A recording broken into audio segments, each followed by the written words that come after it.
Yo, before we begin this podcast, I just want to acknowledge the fact that I butchered Pisto's name throughout this podcast, even after he told us how to pronounce his name.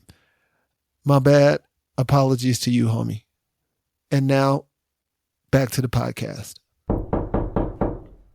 Yo, it's centralparkhiphop.com. Huh. Kick it. Greetings, peace, everybody. Thank you for listening to the Art of Hip Hop podcast.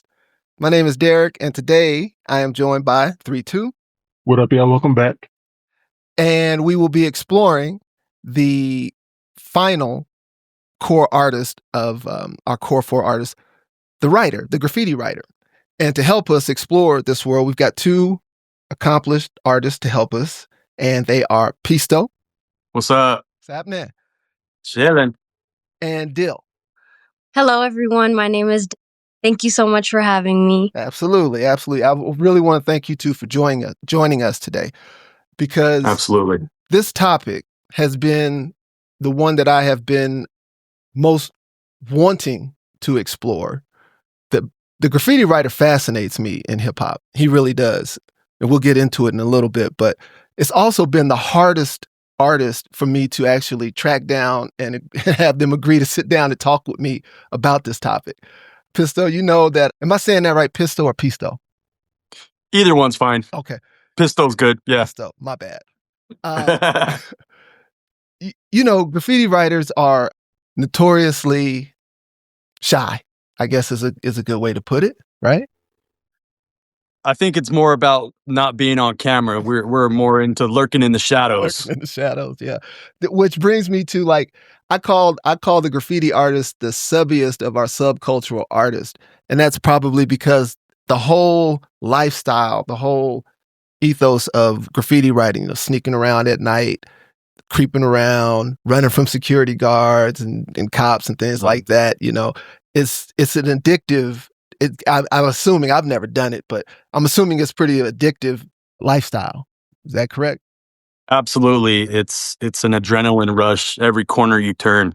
All right. So before we get started in today's topic, I would like to just do a quick bio, a little background on our two guests today. And Dill, I'm going to start with you. If you wouldn't mind, I'm going to ask you a couple questions. Who are you and where did you come from? Yes, sir. Thank you. Thank you so much, Derrick. Thank you so much, 3-2, for having me here. My name is Dill, and I'm an artist, short for Dill Preet. It means pleasure of the heart. It derives from my Indian Punjabi culture from India. And on all social medias, you can find me, Blue Dream Escape. So a little background story about me and who I am is that I grew up in a North Indian Asian family, and the earliest form of art that I was actually exposed to was mehndi, which is also called henna. Mm-hmm. And growing up, you know, coming to the States and having such a Indian ethnic background, you would grow up and you would go to all these Indian festivals, parties, celebrations, Indian weddings. Mm-hmm. And you would see all these aunties and elders performing henna. Mm-hmm. And it was kind of the beauty of it because henna would be the main event there. And it was something for us little kids to always kind of look forward to. Real quick, henna, the definition, please. Henna is a natural dye, and it is derived from the plant eucalyptus. And it's sort of like, it comes in a cone. What really entirely intrigued me was the fact that you could just grab a cone and just start tattooing on someone's hand. Okay. And the fact that the tip is so pointy that you can literally create these very intricate designs. And that's kind of how I started, how my art career started, and how just this little tool influenced the whole way that I saw my life. Gotcha. What is your experience with graffiti? Graffiti, I have no experience with graffiti. None at all. The only closest experience I've had is actually going going to the stockyards or going to the train yards and taking pictures at a graffiti yard, you know, Okay. for the aesthetics. Okay. And Were you yes, creeping around at night too, or did you do it in the daytime? I've done both actually. Really? I've been to some wild graffiti yards in Dallas. I've been trying to look for some in Denver, but in Dallas I've hit a couple spots there for just some video, some Okay. content. Yes, Okay, sir. got you. 3-2, Sir. were you ever a writer or a tagger? What'd you do with graffiti? Yeah, I started off doing some on paper. One of my homies that when I was in 8th grade was part of a tagging crew. And so he taught me how to start like writing on paper. And then when I got like older into my teens and early 20s, I used to go out bombing a little bit, but I got too paranoid about getting caught because it was just when I was starting to get like doing shows and shit like that. And so Yeah. I was like, oh man, if I get arrested for doing this, then I won't be able to do my shows. Right. And so then like I got so nervous about that I stopped doing it. But like at the same time, I've always had, and I think I told you that on some level I've tried or attempted every element of hip hop. Yeah. And so like I've always been just like a fan of it. So even though I stopped doing it, I love just there were times where I would just go out at night and just walk around town and look at all the graffiti and start like noticing the names that I'd see on different blocks and stuff like that. And even like the first time that I hit up Pisto through a common friend of mine, like I hit him up because I was like, yeah, I want to get a tattoo done, and I want it like in graffiti style. Like Right. I've always been a fan of everything. And so like I just walk around and I even notice different styles and critique them, even though I can't necessarily do better. But I'll be like, I'll notice the differences between like the dope ones and the ones that look super toyish and stuff. And like I remember like there's a Mark Echo put out a video game called Getting Up that was like graffiti based, and there was a graffiti video game on what is that? The Sega Dreamcast that I used to play sometimes too. So it was like I've always been anything that had anything to do with hip hop in any element, I was like always attached to it, even if I couldn't do it. Well, I got to give you props. I can't draw, I can't sketch, I can do none of that. I suck at all that stuff, right? I never even attempted graffiti. So my ability to talk about the art is extremely shallow, which is why I asked Dill to join us today, because she, as an artist, is able to bring some perspective to it that I just can't possibly even begin to address. And you actually helped me locate Pisto, which is fantastic. I really because Pisto is a genuine graffiti writer. Am I correct? Beautiful. Yes. Nice. So, Pisto, where'd you come from? I'm from Denver originally. Okay. And I got my first exposure, at least what I remember anyway. My first exposure to graffiti was in Indiana in a train yard, just outside of Chicago, actually.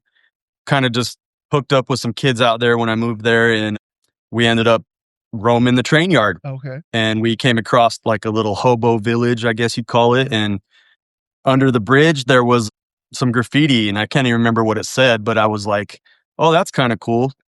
I was an artist prior to that, but I just remember joking with those guys and being like, I could do better than that. And literally the next day we were back there painting the bridge. What kind of artist were you? I guess I was more of an illustrative artist, cartoon kind of thing. And you know, mind you, I was 12 years old at the time when this happened. So I didn't even know that there was a graffiti culture or anything like that. I just figured somebody got a hold of a spray can and, you know what I mean, decided to write on something. So did it hook you right that's away? I'm sorry? Did it hook you right away? No, it didn't hook me right away. Word got kind of around at school that I went and painted this bridge, and then all of a sudden all these kids started asking me to write their names in graffiti. And ironically enough, I started charging. I did that in high school. This is also my first entrepreneurial experience. But so yeah, I ended up drawing this girl named Keisha. She was like the cool girl of the school, you know what I mean? And everybody else lined up after that. your first taste of fame. Yeah. You know, that is so universal for most of the hip hop artists. Like 3-2, have you seen that documentary Style Wars? Yep. Yeah. You know, they talk about getting up was Mhm. the main reason why everybody wanted to see their name flying on the trains across the 5 boroughs and everything. But like that little bit of exposure, that fame seems to be the thing that'll really suck you in and hook you in that. Pistol, what's your style? Like what would you say your how would you describe your style of graffiti? Oh man, that's a really tough one. Influence comes from everywhere. Mhm.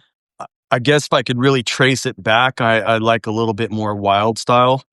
I grew up in the times where, graffiti wasn't supposed to be readable to everybody.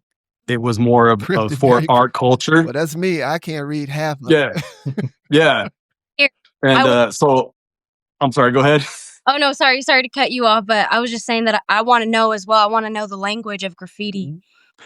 Yeah, it's difficult because there's so many different faucets to that thing. It's all over the place. And like I said, I always liked that, the regular person couldn't read it. Right. It sparks up a conversation. Yeah, it does. Yeah. hmm Well, cool. Again, thank you guys for getting down. I really appreciate you guys joining us today. And we're going to jump into this is how I'm going to give you a quick outline of how the episode's going to go. I'm going to go over my opening statement, give a little bit of a history of what I know about graffiti and hip hop. After that, we're going to have an open comment section. I'd like to get your thoughts on my opening statement. Then we're going to talk about, I got some questions, more specific questions about the art of graffiti writing for both of you two. Finish up with some gems, a you should know segment, and then we're going to get out of here. Sound good? Cool. Yeah. All right. So here we go. Here's my opening statement about graffiti. And the graffiti writer, when you get right down to the core of the matter, is a criminal. Plain and simple. It's vandalism. But that is also where the art of graffiti writing comes in. And that's why simply tagging stuff doesn't make you a graffiti writer. The writer has to create something so beautiful, so interesting, so dope that we overlook the fact that it's a crime. Now, before we look at the connection between graffiti and hip hop, I need to get these obligatory facts out of the way, or else most of the writers who hear this will be very critical of me. First off, graffiti writing is way older than hip hop. It's one of the most ancient art forms as it predates speech, with cave drawings and things like that. Next, you got to recognize that graffiti writing on trains is way older than hip hop. If you go and look into the hobo art history of train stowaways and drifters, you'll find stuff that goes back hundreds of years, probably since trains first started running. Finally, if you look at graffiti writing on subway trains in New York City specifically, that's even older than hip hop, because Kool Herc, who we consider the godfather of hip hop, was doing graffiti before he became famous as a DJ. So unlike the other three subcultural artists, the DJ, the MC, or the B-boy, which are indigenous to hip hop, you got to give the graffiti writer her props as a standalone artist. Now, we can also forget trying to find who was the first hip hop graffiti writer, because everybody was doing it. That would be like trying to find out who was the first hip hop weed smoker. Tagging stuff in New York City was second nature. It is impossible to overstate how prevalent graffiti writing was in the early 70s. Black kids, brown kids, white kids, everybody was doing it. All 5 boroughs, all over New York City. And some of those kids were also into breaking and rapping and DJing. So I can't say that Scene or Cool Earl or Cornbread or even Taki 183 started hip hop graffiti writing. What I will say is that graffiti writing became forever linked with hip hop because of the media exposure given between 1980 and 84. And here's a quick rundown of how that went. In 1980, the Village Voice, cultural newspaper from Greenwich Village, New York City, published an article called In Praise of Graffiti. And in that article, it suggested a link between graffiti and rap music. Then in 1981, all of our core 4 artists broke nationally. Early in 81, in January, Blondie released her song, Rapture on MTV, which KRS-One masterfully remixed later on. That was a great remix. February, Blondie went on Saturday Night Live and she took the Funky 4+1 and their DJ. So now you got the MC and the DJ getting national exposure on TV. That spring in New York City, there was a famous art show at the Mud Club and it showcased graffiti. And because that show was so successful, an explosion of other art shows started happening. So graffiti broke nationally in 81. And then that summer, ABC on their news magazine show 2020, they aired a segment called Rapping to the Beat, and it had Curtis Blow, Funky 4+1, Sugar Hill Gang, Furious 5, Rocksteady Crew. So 81 was just boom, everybody hit in 81. Then in 82, there was a rap tour. I think Fab Five Freddy helped orchestrate it. He took the Core 4 artists to London and Paris, and that was a successful venture. And also 82, of course, we had Planet Rock, which hit. In Africa Bambaataa, he gave a very popular interview where he helped link the Core 4 artists together, kind of put them in a bundle. Then in 1983, you get the documentary we talked about, Style Wars, that showed up. And then Wild Style also came out. We're going to talk a little bit about Wild Style later on. Have Dill, you probably haven't seen it. 3-2, Pistol. Of course. Wild Style, right? Oh yeah. And then the deal was sealed forever in 1984 when Beat Street came out. All right. So that's how the media bundled graffiti with hip hop. Mm. But why did they do this? And this last point is very easy to identify. And that's because almost every kid in this new party scene was either writing graffiti, tagging mainly, or they had a writer in their crew. But again, to conclude, to be clear, the art of graffiti writing has been its own thing and has a long history way before hip hop emerged, which in my humble opinion is why a great many writers don't even identify with hip hop at all. Pistol, has that been your experience? Do you have, you know many more writers than I do. Is it a common kind of sentiment that I ain't even down with hip hop? Yes, Yeah. Absolutely. Yeah. So, but just a side note, in my humble opinion, graffiti writing is like the official font for hip hop. A little peek behind the curtain. When I was putting this podcast together, and I got with J.EX and I asked him to get down on this project, and he was like, "Yo," and I showed him the cover art that I was thinking about. He's like, "Yo, that's dope. You got to put some graffiti in there." It's like, "You got to." I was like, "Okay, cool. Right. Good catch." So I put that little funky graffiti that I did, right? Or I had that cover art that we have now up. And shortly after like a couple of episodes, like I got somebody commented online. They're like, "Yo, if you love hip hop, man, why you got that crappy art on your cover art? Why you got that crappy graffiti on your..."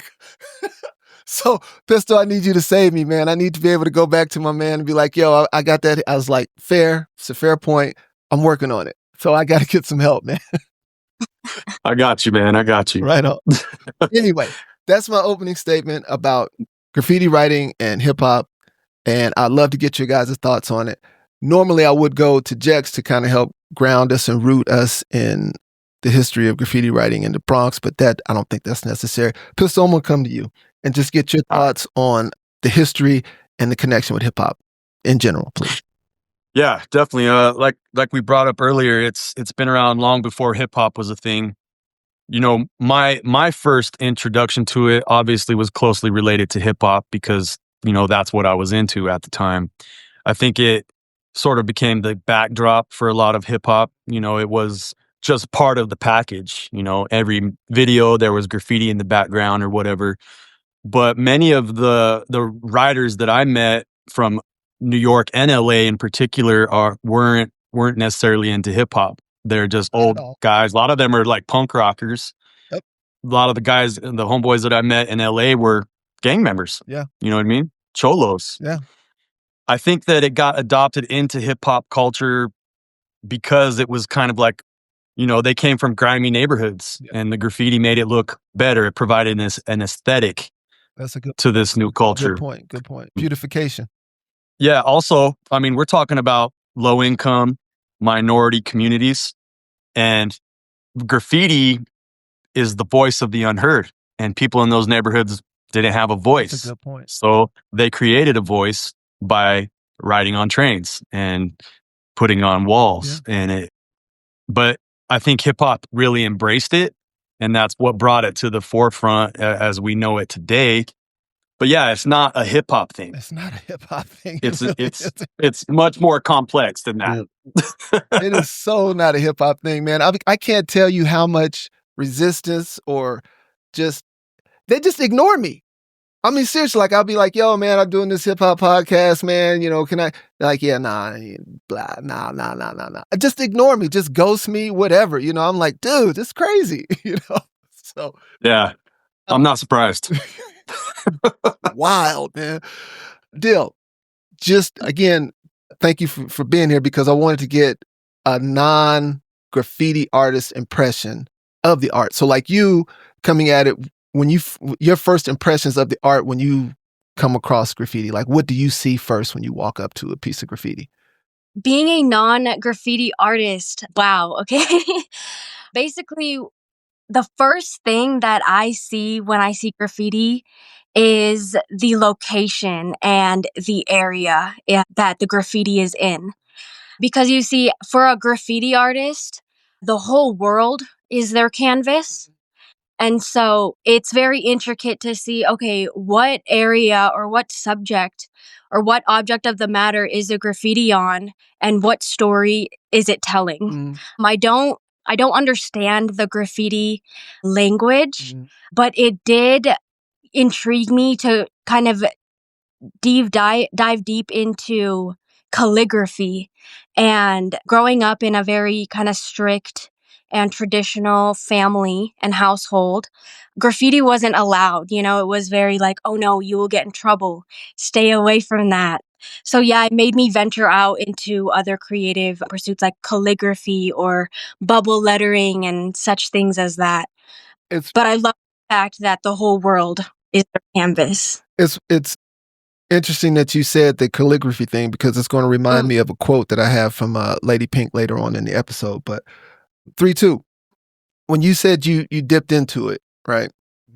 What drew you to it? Was it I could almost imagine you being drawn to it like with Pisto, like with the cartoon element of it, you know, the superhero aspect of it. But anyway, just in general, like what drew you to graffiti? What drew it to me was just like, again, like seeing my friend in 8th grade when he started showing me how to do lettering, and similar to Pisto, like I started doing people's names, and then like when you start like recognizing the different styles, and then you go out on just being out in the city and seeing different styles on walls and then like you start looking at the feat itself of when you're looking at a tower or a bridge that's super high up and trying to envision like how were they even able to pull that off.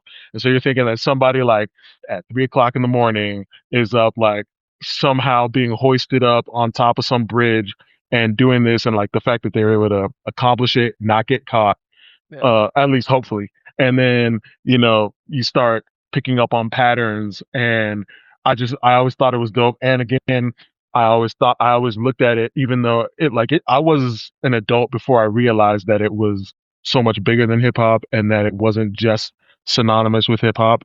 But for me, it always was synonymous with hip hop. So it's like something that I always drew myself to along with the other elements just from that. And so for me, I felt like at least practicing it, even if on a minor level, connected me more to hip hop. Like I kind of wanted to, I always wanted to be a practitioner of all the elements, even on a minor level, just because I wanted to feel that much more connected to, because I feel like I am a full representation of the culture in every level. And so I feel like part of that for me, what part of my life goal was to have at least a piece of all those elements be part of me in some way. So I've always had a deep appreciation for everything and wanting to at least touch it and be part of it in some way. So that's one of the reasons why I kind of dip my toe into it a little, just so I can like appreciate it more. Your logo is dope. Your logo is super dope. Oh, Just to talk to me about the lifestyle, like this whole vandalism lifestyle. Is stealing cans still a part of it? Like, is that the entry? Is that the cost of entry? Is that you got to go steal some cans still to get into being a graffiti writer? There's different levels of what is considered, a real graffiti writer. And it's funny, almost every writer that you talk to will have a different version of that. Mhm. But I think, the hardcore guys, yeah, stealing is a part of it. There's those people It's that criminal, really man. consider that if you didn't rack your cans, you're not a real writer, Right. which, I was never into that personally. Right. I just wasn't raised to be a thief. Yeah. You know what I mean? But I certainly committed plenty of crimes in the graffiti realm.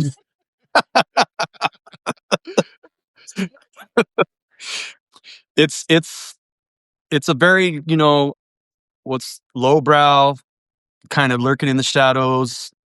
You don't talk about much. You kind of just do your thing and lay low. It's a very incognito kind of How many hobby. How many people would be in your crew? Like, I know you don't want to, have like a 15, 20 people out tagging trains and walls and stuff like that. But like, how many people would be in a crew? Well, you mean to go out and actually do it together? Yeah. I'm talking about in your experience, not just in general, just like in your lifetime, in your experience. How big of a crew were you actually a part of? Well, I'm still part of several crews that are thousands of members strong.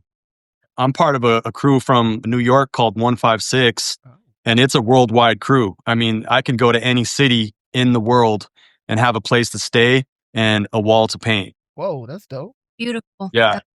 That's This guy, John One, put that crew together. 156 and Broadway is where it was born in New York. And he now lives in Paris, but it's a huge collective of artists around the world. how do you and how do you get it? How do you gain entry into that crew? What do you have to do? you have to be invited. Oh, okay. You have to be invited. So I got my invitation to that particular crew through the event that I used to be part of called Colorado Crush, Mhm. which is largely responsible for most of the mural work down in the Rhino district. Just connections through different people. One of my main ones, Reps One from Brooklyn. Mhm. He was already a part of that crew, and they seen the work that I was doing out here and my involvement in building that event and asked me to be a part of it. Dope.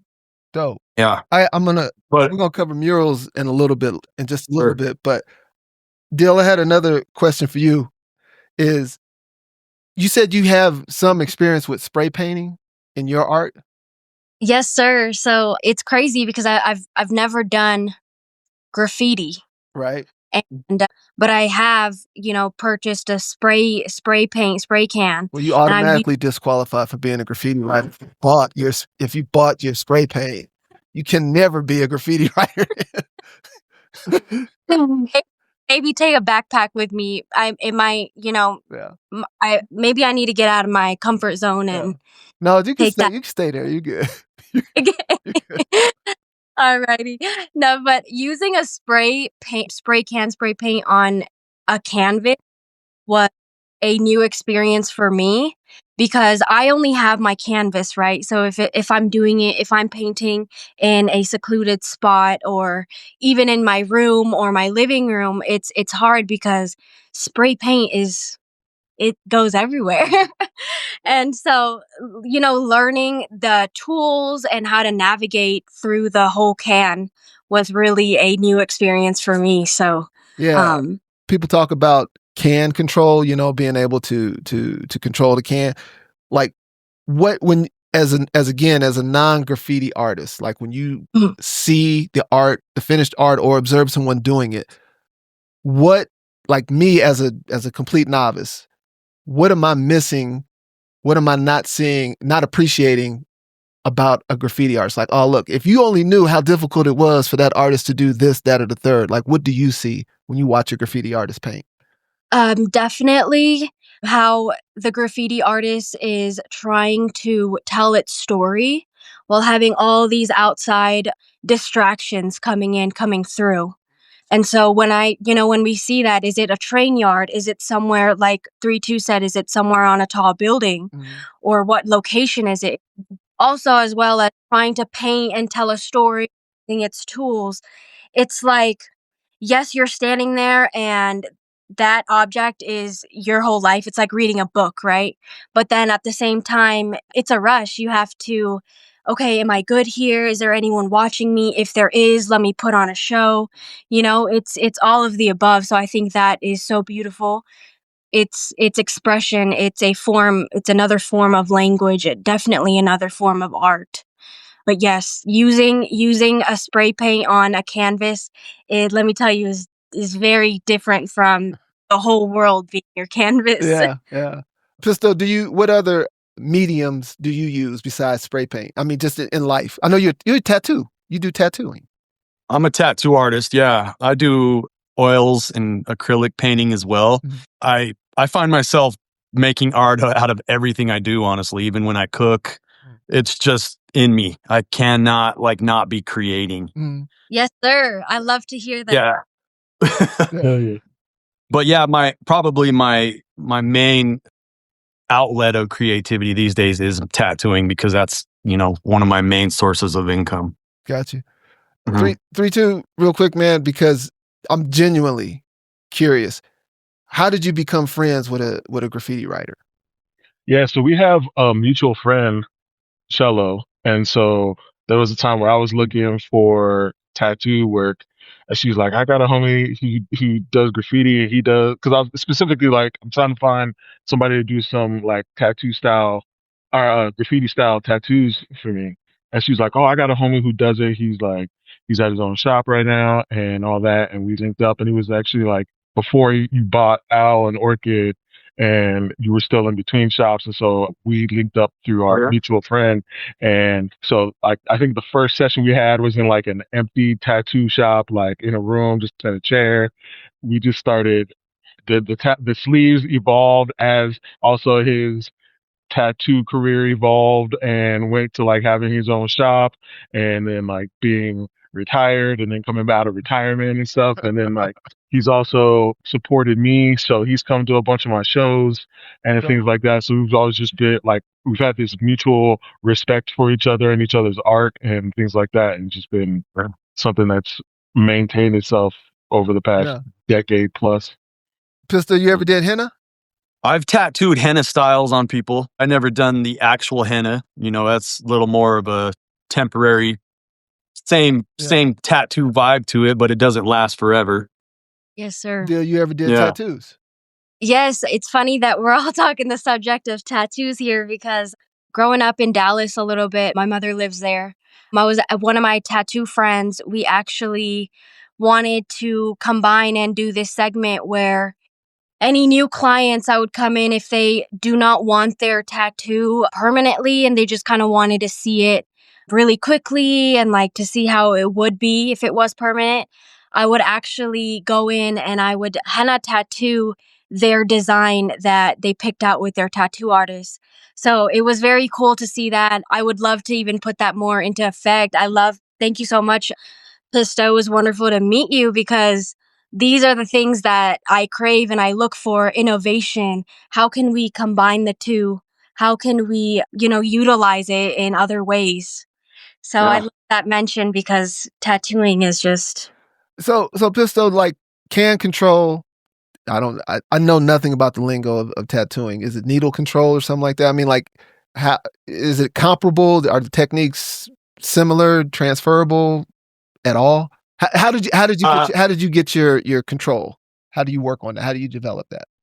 With spray paint, it just really came with practice and, learning how to move your body with the can itself, learning how fast it comes out with different tips. Even different brands of paint have different pressures that cause the paint to come out. They also dry differently. So it's just a matter of getting in there and getting your feet wet and playing with it. You learn very quickly because it's very much an in and out kind of process, especially when it's illegal, right? You got to get in there, do your dirt and bounce. Right. And, it's a large scale art form. Dude.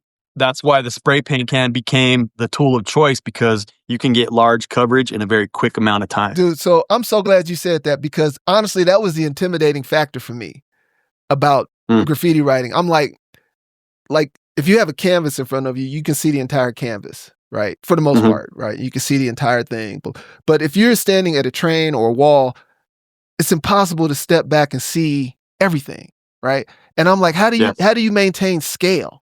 How do you keep things in perspective on this gigantic canvas, man? It's difficult to learn that part of it. The way I did it, I would just form a mental grid in my head, and I would work on it in sections. It takes some practice for sure. I mean, we're talking about, sometimes I'll paint a wall that's 50 feet high and 100 feet long, and I don't use projectors like some guys do. Yeah. I just do it, and you do outlines or whatever. Is that what? Yeah, you do like a rough sketch, with a lighter tone paint, and then you come in and start filling in the blanks. Wow. And that's the other cool thing about spray paint is you can go over things and change things, and you're just painting over the top of it, whereas tattooing is the exact opposite of that. No, it's permanent ink, literally, right? Yeah. I got a question about going over stuff later on, but that's for a whole nother thing.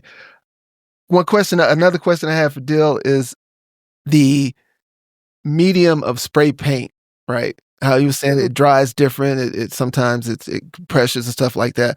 What's a comparable material in your art to spray painting?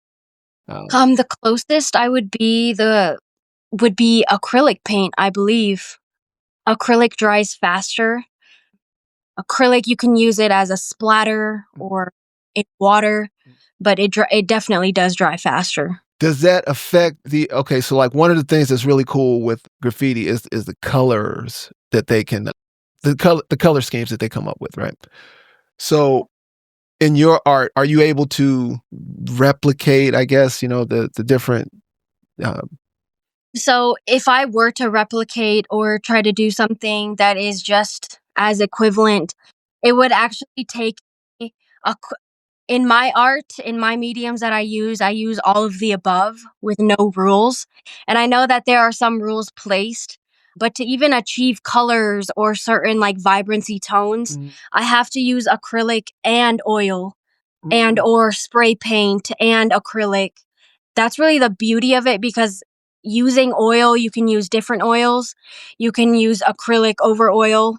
And they say not to mix them. But what's different about me is I like to experiment and I like to mix everything, because it's really just perspective, right? It's really just how we use it. When do we use it?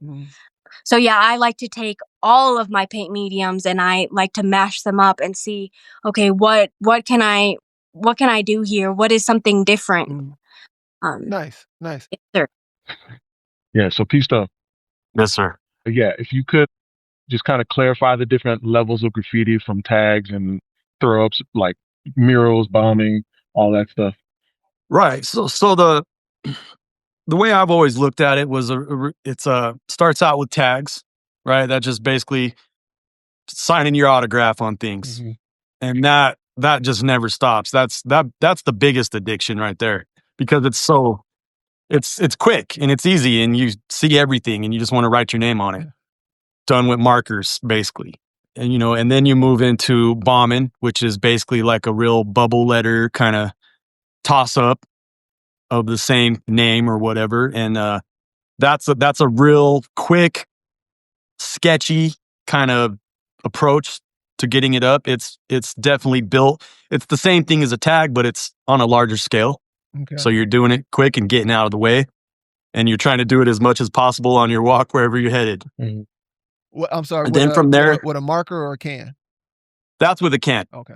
That's when you move into the cans. There's also sticker graffiti.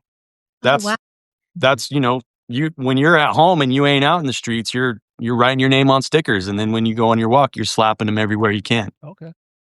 And then you get into a little more complex bombing style, which involves more than one color. It's 3 to 4 colors, and I just used to call those throwies. Everybody's got their different names for all this stuff, but I always considered a 3 or 4 color more complex bombing style as a throwy. And then from there, you get into straight burners, which is the burners came from the trains. We're talking about big, beautiful, artistic names now on trains. And then you involve characters and all that. It becomes a mural, a moving mural on a train, right? Not a mural. Yeah. There's a difference. Yeah, well, that's the way they seen it because that was their art form, right? And then from there you go into walls. Okay. And that's where it gets hairy between the definition of a graffiti writer, because the hardcore graffiti writer says, "Oh, you paint on legal walls? That's not graffiti. That's legal. It's different." I beg to differ. I think that it's all the same art form. It's just the approach and you know, the things that come along with all that is what makes it different. So I don't think that any graffiti writer has never painted a legal wall. That's lies. We want to paint on stuff and we don't care if it's legal or not. Yeah. So. 3-2, you had another question? Yeah. So kind of on the back of that, like, what is the difference between a muralist and a writer, and what's the overlap between like a writer and a more traditional painter? So I guess I would look at a muralist more as somebody that is most likely getting commissioned to paint the piece. They have a lot more freedom in terms of the time allowed to paint this thing, the materials allowed. Oftentimes they have to get permission. You know what I mean? Yeah. And you know, whoever owns that property or whatever has an idea of what they want there. Yeah. You know, everyone outside of that it's basically what they feel like doing, and it's illegal. They're definitely not getting paid. Yeah. But there's no strings attached either. You can do what you want to do. No strings attached. Yeah. Other than that, you know, you might get caught or beat up or something.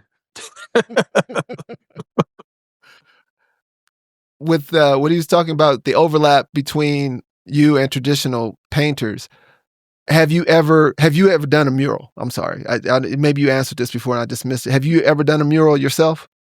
Oh, tons of them. Tons. Yes. Right. Yes. And has the experience of have you ever done just like a painting, something more similar to like Dill's art, just, you know, on a canvas and things like that? Oh yeah. Oh yeah. Tons of that too. Are there universal techniques? Are there universal practices, skills that apply to everything? Yeah, I think in terms of basic art theories like color theory and you know, perspective and those things, all it plays into all art forms. But the medium of spray paint itself is so much different than any other medium. You can combine them like she was saying, and I've done plenty of that, but I would say the real difference there is just the scale of it. Yeah. I mean, even with a large canvas that's, you know, 10 feet high, that's relatively small in the graffiti world. That's Definitely agree on that. Yeah. Yeah. all right. Well, so closing thoughts on this open segment, on this open discussion, is a question that I've been wanting to ask a graffiti writer for a long time. The internal politics of graffiti writing to me is probably, so, you know, you see MC beefs all the time. Just had the famous Kendrick and Drake beef, right?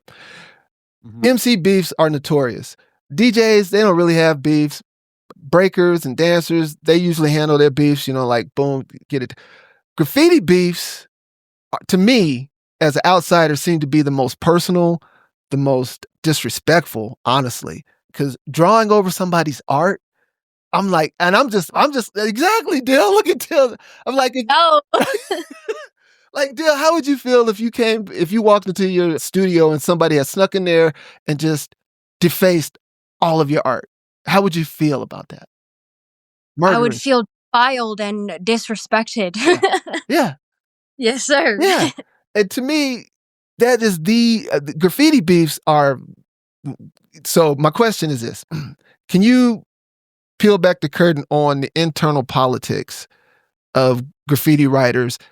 Why do they beef? How do they beef? How do they resolve beefs? I mean, what, you know, what's it called, capping or something like that when they write over somebody's stuff? How does this work?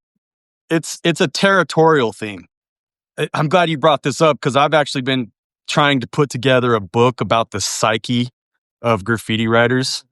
It's a very blanketed, Good luck. description of all that. But yeah, but when you get down to the basics of it, think about it. You're willing to go and write your name, which is created, right? It's not even your real name. So it's a persona, and you're going to put that on someone else's property. That's a very egotistical, narcissistic thing to do. Yes. You're claiming ownership over something that's not yours Yes. by putting your name on it. So it becomes oh, that guy, I don't like him, and he put his name on that, not anymore. Now it's mine. Mm-hmm. And it is a direct diss to that person too. And it's like, now it's on. Mm-hmm. So it becomes like a battle in the arts. And then it goes crazy from there. And it's, man, the ego that comes along with being a graffiti writer is so much more intense than any MC could ever have it. And it's a hip hop thing too. It's a very much like, I'm this, I'm that, and you're whack. Yeah. That is the fundamental. All hip hop can be boiled down to I'm dope and you're not. Mm-hmm. Yes. You which is a very toxic outlook on the people that you're supposed to be in community with. Right. It's not toxic as long as you agree with me. There you go. Agree with me that everything's lovely. Oh, I also find it on the back of that, I find it fascinating that within graffiti, it's very similar in emceeing to the way that like different subgenres of graffiti have beef with each other in terms of like boom bap, like lyrical MCs hate like, the mumble rappers and stuff like that. And they're like, that's whack, that's not Everybody hip-hop hates and all that mumble stuff. rappers. But then, and so similarly, like you have like the traditional old school writers looking at like stencil graffiti and being like that's not real graffiti, and vice versa. So you have some cats, and then you have cats that make it like famous, like you have your Banksies, right? And you have people who don't do art like Banksy who are like that's not real graffiti, Right. that's a whole different thing. But then you have other people that just blanket it all together and they're like that's all graffiti. And then you have people that are like there's a documentary called Exit Through the Gift Shop, which is basically like where another dude who's not actually an artist steals Banksy's style completely and then like opens up a gallery and does all this stuff based on stuff that he stole from actual artists and does it like and becomes like legally becomes renowned, has like a whole gallery opening and all that. And so you have people, and then there's a push between people who do it legally and with permission and in a standardized way, and the ones who keep it street and keep it underground, who feel like the ones who do it commercially are whack and aren't real. Same way with like the breakers, how you have a whole group of breakers who, as soon as breaking became like international competitions and Olympic and all that, they're like, that's whack. I don't think that that's real breaking. That's not real people. And they don't do official competitions. They don't do organized competitions. They only do it in the street. They only do it at like small ciphers and things like that. Right. So I think that it's kind of interesting that every element within hip hop has its own like version of that, where the different disciplines and the different subgenres of each of those things a lot of times clash on what's real, what's not, and things like that. So how are beefs resolved, man? How do y'all get past this? How do y'all move? How do y'all settle it? Like at some point does somebody just quit, or does it just go on eternally, or how does it get resolved? Yeah, I think most of the times, somebody loses steam and the beef kind of dies down, but I don't think it's ever forgotten. It could certainly spark up again down the road or whatever, and or it end up getting handled in a real way. Like you bump into somebody that's disrespecting you. It's been my experience that most of them don't want that smoke. I was a little different. Like, I came from a different kind of. I hung around gangsters and cholos, so smoke was no problem. Yeah, and that's a whole nother thing that people would argue, especially in hip hop communities, where it's like keep it on the walls, keep it in on the battle. Sorry, I didn't come up that way. Like we gonna handle it how we handle it. That's what I mean. It's like like you can see MC battles. You might handle it on wax, right? graffiti writers, y'all out there like sneak. First of all, if y'all sneaking around at 3, 4, 5, there's nobody to check y'all. Nobody. Like you said, if you run into a rival at 3 in the morning, it's on. And that's probably the biggest thing that you have to watch out for when you're in the train yard. It's not the police, it's not Johnny Hero, it's rival riders, because like I said, they're claiming that stuff is their territory. That yard is theirs, and they don't want you there. Yeah. So it's not. There's no love. Yeah. Do you have any beef experiences that you are comfortable sharing with us? Yeah, I mean, I got tons of them. Yeah. It just comes with being in that scene. It almost feels like everybody's got a beef with you. What was one of your most memorable beefs? Oh man, being in a yard in LA, and I'm not from LA, and I got ran up on by like 20 different dudes. Snap. And then I had to basically explain who I was connected to and all that, and thankfully it got let go. Yeah. You know what I mean? But still on some check, like you didn't get permission to be here. I've gotten into a lot of fights over the years because like I said, I kind of liked it. You're a graffiti writer through and through. You're just weird. I used to like it. It was that's just a whole nother rush, to get into a little squabble or whatever. But Dill, did you have a question? Oh yeah, just real quick.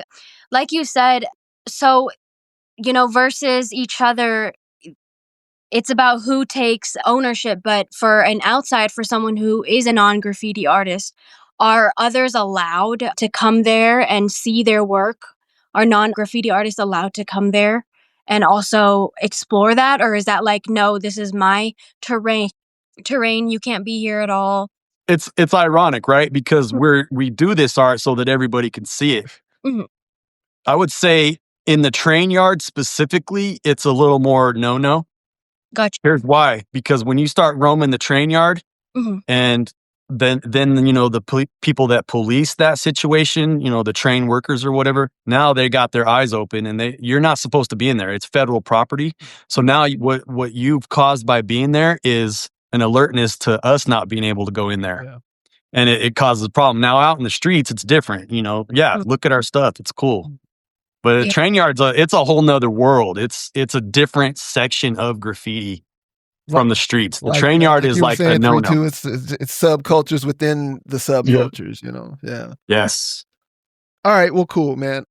I'm glad. Well, the one last question on the beefing. Okay. Now, you don't have to answer this. You can say no comment. Have you ever capped anybody? Oh, yeah. Oh, come on, man. Because, somebody disrespects you or starts running their mouth, and then it's like, boom, here we go. The war's on, I would never do it intentionally, like to start a problem. Okay. But, it's just part of it. Oh, now we got a problem. Okay, here we go. There we go. All right, well, cool. So let's move on to our last couple of segments. Gems, you should know, and then we're going to wrap. Oh, actually, if we have time, I do have questions about competitions if we have time. Next segment, though, is gems. Question for both Dill and Pisto. What piece of advice would you give the 15-year-old you? Looking back over your journey, your experience, where you're at now, if you had it to do all over again, if you could go back and talk to the 15-year-old you, what piece of advice would you give that person? Dill, let's start with you. Yes, sir. The advice I would give my 15-year-old self would definitely be that we are very powerful and that we have the opportunity and the whole world to do anything that we wish to desire and create. So no limitations. Everything that we are usually, that we have been bred and learned and fed in this brain, I would want to say that it all just starts with us. We have everything we need within ourselves. Nice. To do what we wish to do. Nice. So is that more like a self-confidence thing, or is it more of a limited knowledge base?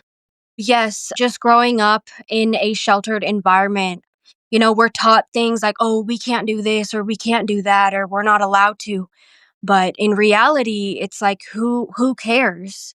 If this is something that you are passionate about or something that you desire, then why not? Why not approach it in a way of, oh yeah, I can do anything and nothing should be able to stop me. Cool. Cool. Sure. Pistol, same question to you. I like what she had to say. That's Nice. good. I would tell, the 15-year-old Pisto that just follow your heart. Obviously, as a graffiti writer and even as a tattooer, everybody in the world's telling you don't mess with that. That's a waste of time. That's crimes. But it turned into something else. And I would just say just keep doing what you're doing, and as long as you're passionate about it, it's going to be okay. Did you ever fall off? Did you ever not follow your heart? Yes. Really? Lots of times. Oh yeah. I mean, the pressures of becoming an adult and getting a job and having to provide for a family will take you away from your passions very quickly. Mm-hmm. And the more you become involved in like what the real world expects of you, the less you're involved in your passions. So you got to find the balance in there, but letting go of all that stuff. I've watched so many of my peers let go of it completely, and I got close, but I've always been reeled back into it. Nice. Salute yourself. That's it. That's Thanks. That's it. All right. So you should know. We're going to cover you should know this person. And I have selected for this segment Lady Pink.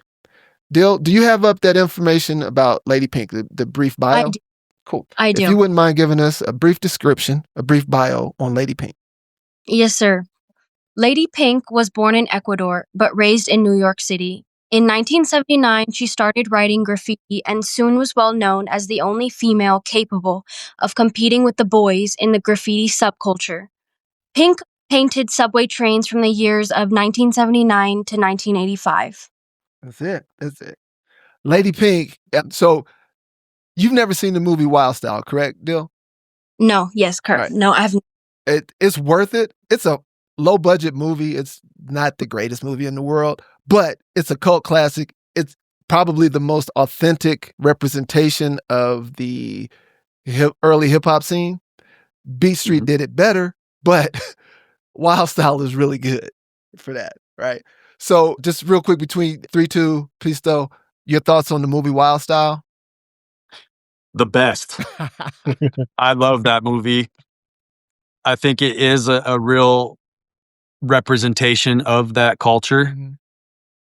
And of course, they had to provide some sort of storyline to it, which kind of made it corny, but very authentic. Yes. Especially to that time. Yes. Yeah. Like they weren't actors; those were real people.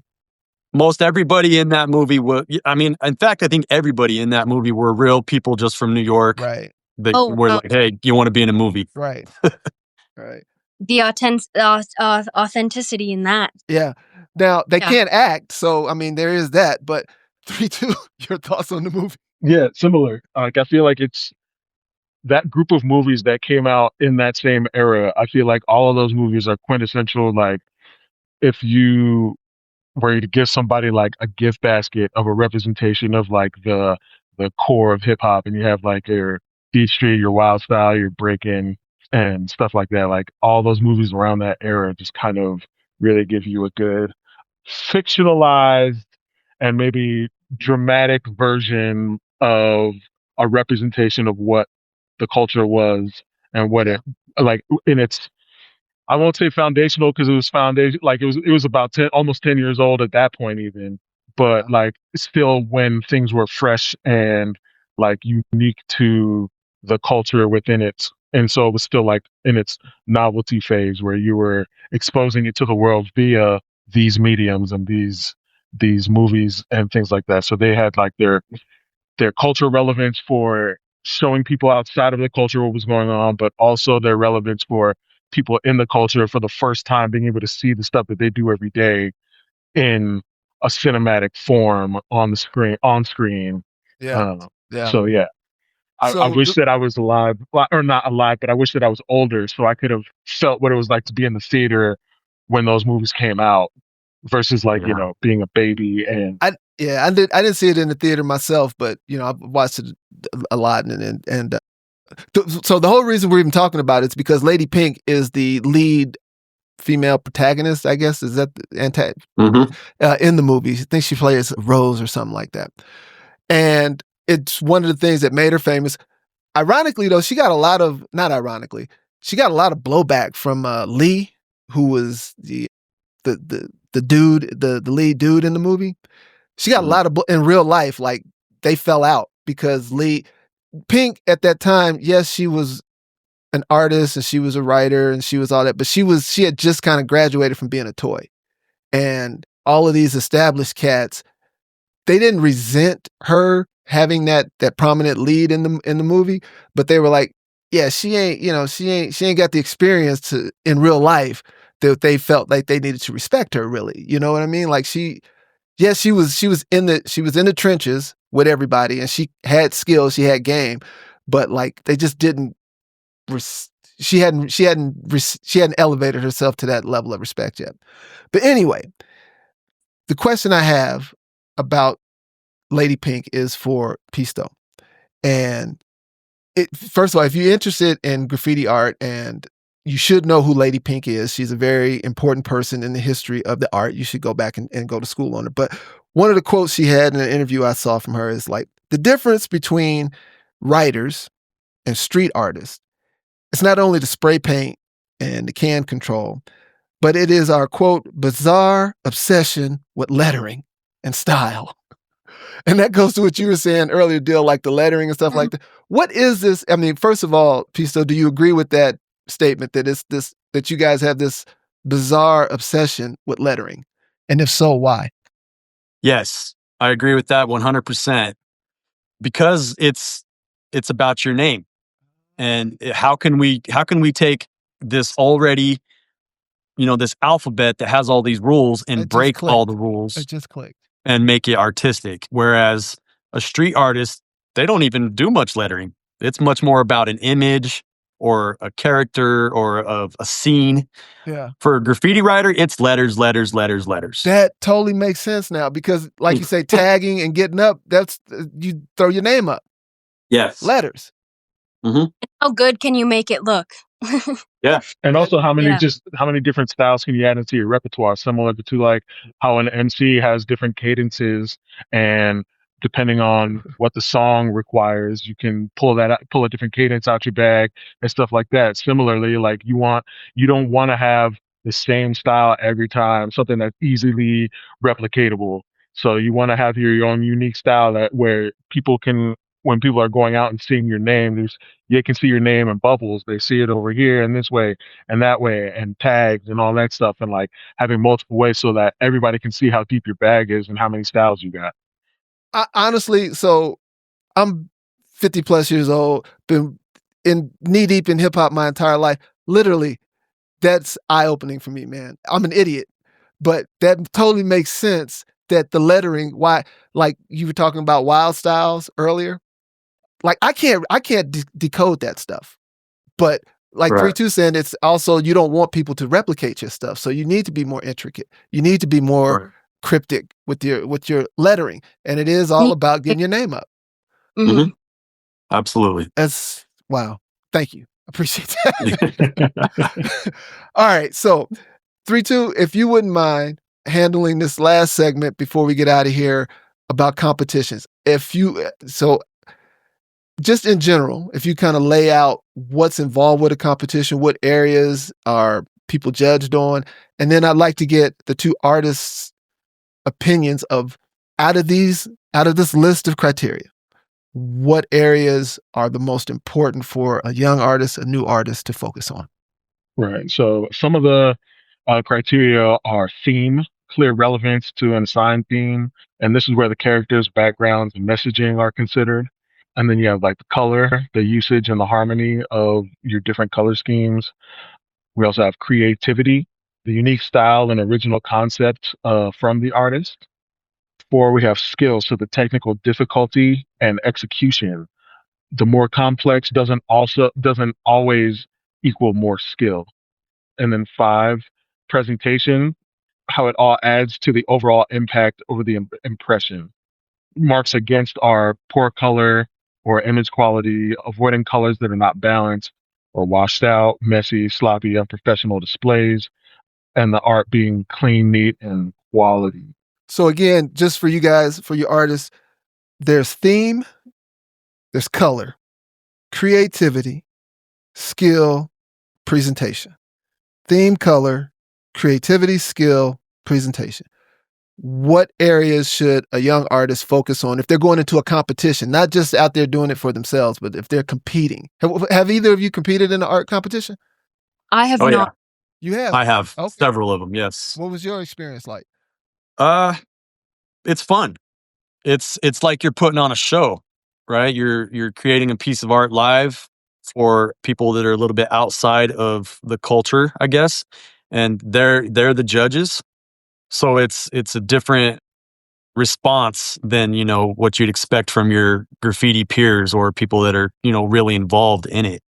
So at that point, it very much becomes about the presentation. That they don't recognize all of the little things that like your peers would. Mm-hmm. It's got to be all one package deal to win those competitions. Cool. What's been your critique or criticism of the competitions? Like, what do you wish they would have, either they don't appreciate or they like put too much emphasis on this, that, or the third? Like, what do they get wrong? I think that crowd voting or, crowd don't response. Because I don't know what I'm looking at. Exactly. And it's always almost been that. So it becomes a very biased or political voting system. I guarantee you, if a pretty girl is in the competition, she's going to win. Well, then you just got to get a better wig, man. All right. So going back to 3-2's question, theme, color, creativity, skill, presentation. Dill, what areas should a new young artist focus on if they're going into a competition? So I have never been in a painting competition. Okay. Or if you yourself are going into one, which one would you focus on? I would definitely be focusing on what am I using, what style am I using, and the tools. Have I mastered them? How long or how fast does this take to dry or this take to dry or whatever it is? But the fact that if you can master your craft and master the tools that you love to work with, I would definitely pay attention to a few styles that kind of have your flair. Right now, I know it's hard for all artists to develop a style, and it takes time, it takes practice into knowing what you like. So definitely if someone is going out there, if I'm going out there, I definitely want to master my tools, my, how good can I hold this brush, or how good, or, how fast, or what is something that is different, what stands out from other people. That people are always trying to do the same thing, or trying to do the same thing but do it a little better. But really, yeah, what is your personal style, and how can we emphasize that? Even if you do have little time or even little material you're working with, what's your flair and what's your showstopper? Right. So that sounds like it would fall under skill, technical proficiency, technical mastery, and execution is what you would really be focusing on. Dope. Pisto. I would say for someone that's never been in a competition, definitely skill would be the focus. Mm-hmm. If it were me, and given my 30 years experience in this and my confidence with a can, like I can basically make that can do whatever I want it to do. For me, it would be more about theme, because I'm trying to win the audience's approval. So I really feel like I could paint anything I want with that can. So it would become a different approach for me. Okay. So like in the competitions that you've gone in, do they have an assigned theme, or are you open to like do whatever theme you want? Typically it's whatever you want. There have been a couple where it's a little more themed, a presented theme. I like that actually, because my tattoo background, I'm used to people coming to me and saying, this is what I want, now make it happen. So I enjoy the structure and the rules involved in that. It's a little more challenging for me. So I really do appreciate that and enjoy it. It also forces you to sort of come in with a plan instead of just being like, I'm just going to create something. Right. Right. Yeah. Dope. All right. Well, listen. 3-2. I'm still never ever going to pick up a pen. How about you? Are you ready to rock and roll? You ready to break out the black book? Get a marker. We're gonna start tagging. I think I'm still just as paranoid as I was before about getting picked up, and I'm too old. I'm too old now to bounce back from that. Yeah. So I just suck. That's my problem. But anyway, listen. I think Pisto, I might hit you up, and I might hit you up so we can experience this together. Because of course I'd want like you. Yeah. To get me. That'd be cool. Thank you Looking so much. forward to it. Man, I thank all of y'all for getting down today. This topic has just been the hardest nut for me to crack through this whole podcast project, man. Getting someone to sit down and talk in depth about graffiti writing, man. I can't thank you enough, Pisto. I can't thank you enough, 3-2, for hooking me up. It was literally like this. Like, I've been trying for months, right? And I mentioned it on the last recording, and we got off, and 3-2 was like, "Yo, hit my man up." And there it was. And he put it together. I'm like, dude, I've been stumbling, bumbling, running into stuff, getting ghosted left and right. But anyway. And Pisto, I gotta put you on the spot. I gotta get some cover art for this episode, because I got my man, he was like, dude, how do you say you love hip hop and you got this crappy artwork up here? I'm about done with it. I'll send it over to you probably by tomorrow. I appreciate it, man. Thank you. Oh, you bet. And before we dip, I do have a hidden gem song-wise that fits this thing. Yeah. So back a few episodes, when I was talking about my inspirations for my stage work, I had mentioned this artist named PackFM, and a song that he did called "Click Clack Spray," where he was spraying, doing like spray painting on stage, right? So that particular song, "Click Clack and Spray," it's a song about him doing graffiti, basically chronicling a night where he's out and like has his eyes out for undercover cops in the train station, trying to catch him, and like fighting the urge to bomb in the train when he knows that there's an undercover right over there looking to see if he does something, and then like running from cops and hiding under a bench or whatever, where he's like, his face is right next to a pile of dog shit, and he's just trying to like and so like it's a very dope. And he also like shouts out a lot of the OG graffiti writers, Lady Pink being one of the ones that he shouts out in the song too. And so it's probably the most, like, I'd say it's the most vivid depiction of a moment in the life of a graffiti writer, because he was a graffiti writer in addition to being an MC. And so like it's one of the most vivid depictions of a moment in what the life of a graffiti artist would be like, of most of the rap songs that I've heard about it. And so I was like, oh yeah, I'll mention that during this, and I'll send you the link so we can add it to the. And I will definitely put the link in the show notes. Last thing before we get out of here, contact information for our two guests. Dill, how do people hit you up?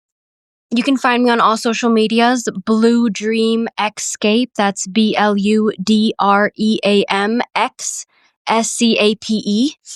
Got you. And I will definitely put all of this in the show notes. Pisto, how do people hit you up? Same, all social media platforms at pistorishtattoos. Gotcha. Well, thank you guys so much again for getting down. We got 3-2. We got one more episode, a capstone episode for this whole project. I'm not exactly sure what we're gonna put together, but I need you on this one, man, because we're gonna double back. I'm gonna need everybody for this capstone project. So I might be hitting up Dill. I might be hitting up Pisto again before it's all over with. Sure. So, thank you all for getting down today. That is a wrap, y'all. Oh, I did have one thing to say. For any newbies or anyone new in art or music or whatever profession it is, I do want to say one thing. It's so important to get out of your comfort zone, because I know this project right here, this podcast right here, was definitely something that got me out of my comfort zone. And it is exactly what I needed, because I was kind of looking at this sort of thing as of nervousness and kind of as in like, oh, why am I so nervous and anxiety and this? but I kind of took it to another perspective and I thought, okay, why don't I just use this as pain? Pain is something that is temporary and pain and a passion, right? So it's kind of like taking that anxiety and using it as just being a little uncomfortable for a while. But I made through it and I'm so excited I was here with you all because now it has opened up so many doors for me. Nice. My level of confidence, my level of communication. So I want to thank you all. Pisto, Nice. 3-2. Derrick, thank you so much for having me. For sure. I appreciate those closing thoughts. And I think we should end on that. Cannot be said better. Thank you very much. Thank you. All right, Thanks, y'all. y'all. Peace. God bless. Thanks.